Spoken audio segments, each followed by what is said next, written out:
Good morning everyone. My name is Nimisha Chandrikimath.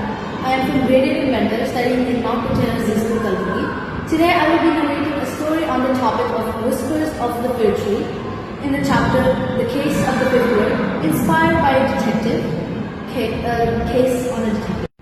Once upon a time, in a quiet hill town covered with mist, there stood an ancient fir tree.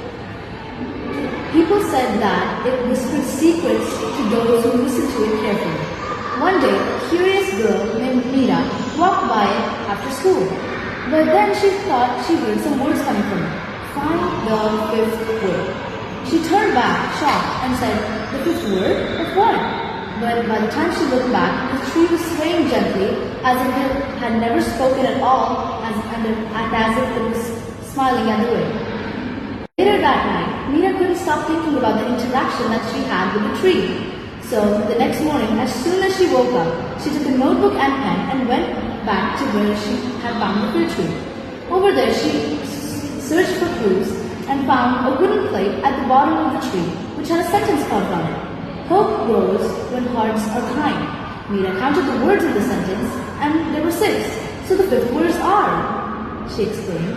But then she got confused. But that doesn't make sense, she thought to herself. She sat beneath the fir tree. And began thinking. Maybe it wasn't the words that mattered. Maybe it was the meaning. So right then, a pine cone fell beside her, making her feel like the fir tree was decided to test it. She helped a stray dog on the street by feeding it. She helped an old lady cross the road. And she helped her friends by doing their homework.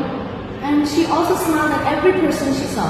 Later that evening, when she returned back to the fir tree, the branches were swaying once again. And this time, Meera understood what the tree was trying to convey.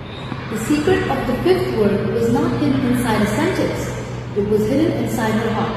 So from that day forward, the people of the town said that whenever the tree whispered to anyone, it carried Meera's message. Hope grows when hearts are kind. So this is how Meera solved the case of the fifth word by listening to the whispers of the fir tree.